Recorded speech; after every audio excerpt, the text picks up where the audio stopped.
जय जय सिया राम। सबको प्रणाम। आपके माध्यम से सबको प्रणाम और बहुत बहुत बधाई। माता श्री महाराज जी के पावन जन्मोत्सव पर आप सब मीडिया बंधुओं का स्वागत भी है और आपके द्वारा जन जन तक पहुंचने वाली सूचना बड़ी महत्वपूर्ण है। और आज की सूचना महत्वपूर्ण भी है और हर्ष और प्रसन्नता और मैं कहूं कि उल्लास के साथ भीतरी आनंद को देने वाली ये सूचना ये है कि माता श्री महाराज जी के 65वें जन्मोत्सव पर सब मिलकर के श्री गौ गोपाल महायज्ञ का दर्शन करेंगे। और माता जी महाराज जी के प्रयास से ही, भगवान की कृपा से ही, उन्हीं की कृपा से, प्रयास भी उनका है, कृपा भी उन्हीं की है, जो हमें आज ये यज्ञ देखने को मिल रहे हैं।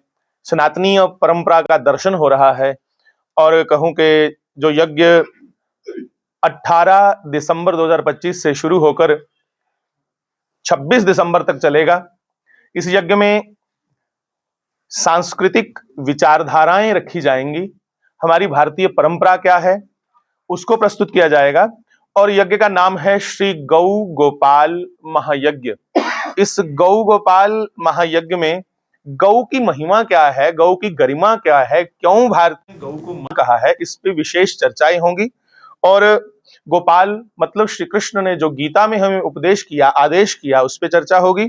और उसके साथ साथ आप सब जानते हैं कि हम स्कूल के बच्चों को भी इस यज्ञ में बार बार कहते हैं कि आप भी आओ। और बहुत से हमारे क्षेत्र के स्कूल, इवन पंजाब तक के स्कूल आकर के भारतीय जितने भी हमारे योद्धा हुए हैं, जितने भी ऐसे युग पुरुष हुए हैं जिन्होंने एक बार आकर के परिवर्तन किया है युग में, कुरीतियों को हटा करके अच्छी रीतियों को लाया है, ऐसे महापुरुषों पे जैसे छत्रपति शिवाजी महाराज, झांसी की रानी, महाराणा प्रताप सिंह, संभाजी महाराज, और संतों में जैसे कबीर जी, श्री रविदास जी, श्री शंकराचार्य भगवान, तुलसीदास जी महाराज, मीरा और शास्त्री जी महाराज, इनके उपदेशों पर बच्चों के द्वारा कुछ न कुछ प्रस्तुतियां रहती हैं ताकि हमारा आने वाला जो युवा है वो नशे की ओर ना जाता हुआ अपनी भारतीय परंपरा का गौरव कर सके और अपने शरीर की ओर ध्यान दे। क्योंकि महाराज जी की विशेष आज्ञा है कि हमारा युवक धार्मिक होने के साथ साथ बलिष्ठ हो। बल है तो वो धर्म का भी प्रचार कर पाएगा, बल है तो वो समाज में कोई भी क्षेत्र में आगे बढ़ सकेगा। इसलिए धार्मिक होने के साथ साथ बलिष्ठ होना हमारे युवाओं का बहुत जरूरी है। तो इन सब प्रस्तुतियों को हम सब मिलकर के यहाँ आनंद पूर्वक उसका दर्शन करेंगे। इसलिए आप मीडिया बंधुओं के सहयोग से पूरे भारत को, पूरे विश्व को बधाई भी दूं और निमंत्रण भी दूं कि आप सब सादर आमंत्रित हैं।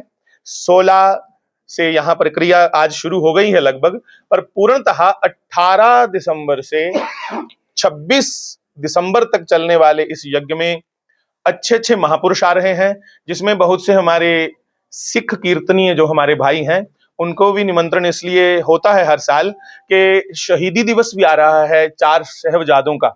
उस शहीदी दिवस पर भी एक प्रयास रहता है कि हमारा युवा अपने असली हीरोज को पहचाने। हमारे असली कौन आदर्शवादी जो एक्टर हैं, हीरो हैं, एक्टर कहना गलत है, जो असली हीरो हैं वो हमारे देशभक्त हैं, वो हमारे संत महापुरुष हैं, वो हमारे ऐसे युग पुरुष हैं जिन्होंने सही में कुर्बानियां दी हैं। तो इसलिए उनको भी याद किया जाएगा, 4 साहिबजादों को।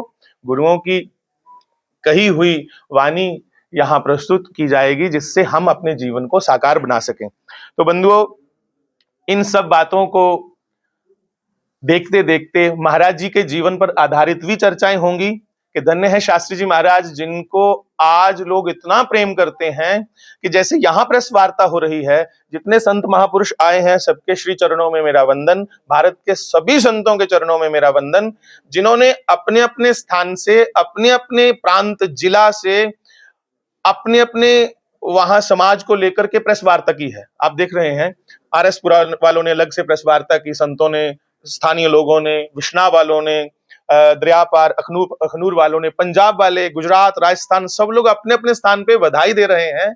और शास्त्री जी महाराज की कही हुई जो शिक्षाएं हैं, बताई हुई पवित्र वो बातें हैं, बानी है, उस पे चलने के लिए हमें सब संत कह रहे हैं कि तभी जीवन का कल्याण है। देखिए महाराज जी का कितना उच्च स्तर होगा, कितना महाराज जी का उच्च भाव होगा कि महाराज जी ने सीधा सीधा कह दिया है कि हमारा युवा धार्मिक हो और धार्मिक होने के साथ साथ बलिष्ठ हो। और बंधुओं देखिए अपना उनका त्याग कैसा था कि महाराज जी के त्याग की भावना को हम कहां तक प्रस्तुत करें कि महाराज जी को जब एक बार उनके पिताश्री ने कहा कि आप स्कूल में सरकारी मास्टर हैं तो आप तनख्वाह कहाँ है, आपकी तनख्वाह तो लाते नहीं। महाराज जी क्योंकि बांट देते थे जरूरतमंद स्टूडेंट्स में, विद्यार्थियों में, या जरूरतमंद जो कुछ गरीब घर थे उनमें बांट देते थे। तो तब शास्त्री जी महाराज ने अपने पिताजी के चरणों में प्रणाम करते हुए कहा, पिताजी मैं आपका पुत्र शास्त्री आपको वचन देता हूं कि मैं वो कमाई जीवन से करके जाऊंगा जो कमाई खर्च करने से खत्म नहीं होगी, जो जितनी खर्च करोगे उतनी बढ़ेगी। और वो कमाई है राम नाम की, वो कमाई है अध्यात्म की। आज उनकी कमाई देखिए आप कि जिन बच्चों ने उनको देखा तक नहीं वो भी खाली महाराज जी को याद करे तो उनके नेत्र भर आते हैं। ये कमाई ही है। इतने आज आप जितने प्रेस मीडिया वाले बंधु यहाँ पहुंचे हैं, ये आपका भी तो प्रेम है उनके प्रति, जो आपने खुद हमें कहा कि महाराज जी इस बार हम वहां आना चाहते हैं। क्यों? क्योंकि हम उनकी समाधि का दर्शन करेंगे।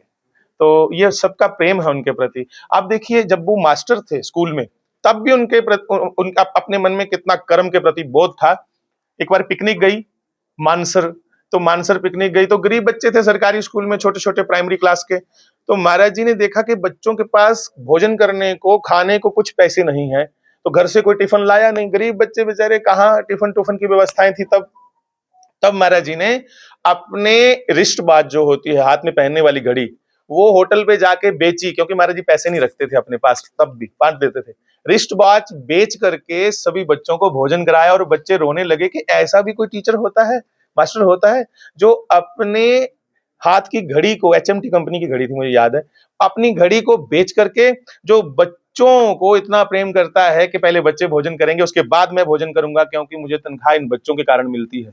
तब सभी वहां गए हुए 7 अध्यापक अध्यापिकाओं ने महाराज जी को एक आदर्श गुरु कहा कि गुरु भी हो तो ऐसा हो। तो मैं तो कहूंगा भाई हो शास्त्री जी महाराज जैसा, पिता हो तो शास्त्री जी महाराज जैसा, आदर्श कोई सदगुरु के रूप में भी हम देखें तो शास्त्री जी महाराज जैसे, त्यागी हो तो शास्त्री महाराज जैसा, हम हर गुण उनके अंदर देखते हैं।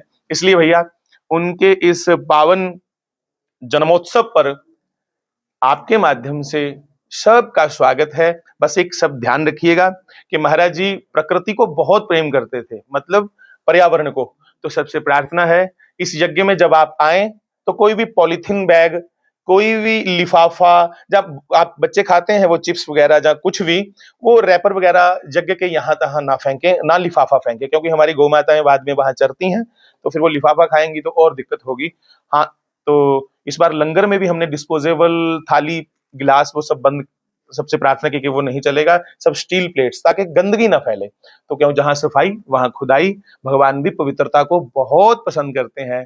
पवित्रता भले फिर बाहर की हो या भीतर की हो, पवित्रता होना जरूरी है भगवान के भक्ति के लिए। तो सबका बहुत बहुत स्वागत है इस श्री गौ गोपाल महायज्ञ में, जो फिर कहूं एक बार 18 दिसंबर से 26 दिसंबर तक होने जा रहा है। 26 को पूर्णाहुति के साथ ही भव्य दंगल का आयोजन है और 25 जब महाराज जी का जन्मोत्सव मनाया जाएगा उसमें पंजाब से अच्छे अच्छे संगीतकार आ रहे हैं। जैसे रोशन प्रिंस एक लड़का है जो अच्छा संगीतकार भी है और एक अच्छा अभिनेता, एक्टर जिसको बोलते हैं, जिसने बहुत सी फिल्में बनाई हैं।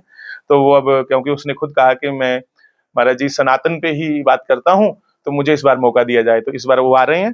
तो उनके अलावा भी जम्मू के बहुत से हमारे जो लोकल संगीतकार हैं उन्हें भी इस बार आगे मौका दिया जा रहा है। और जम्मू कश्मीर के, इवन पंजाब, पूरे भारतवर्ष के अच्छे अच्छे संत महापुरुष पधार रहे हैं। इन सब का लाभ लें और नारायणी स्वरूप जो यज्ञशाला है उसकी दिव्य परिक्रमा, उसका दिव्य दर्शन ये कर करके हम जीवन का लाभ लेंगे और संतों के आशीर्वचनों से अपने जीवन को प्रशस्त करेंगे, आगे बढ़ाएंगे। ताकि शास्त्री जी महाराज का कहना है ये मानव जीवन मिला है क्षुद्र कामाय निश्चिति, कमीने कामों के लिए नहीं, मानव जीवन मिला है कि हम अपने संसार के साथ साथ, लोक के साथ साथ परलोक को भी सुधारना है। तो लोक परलोक दोनों को सुधारने के लिए जीवन मिला है।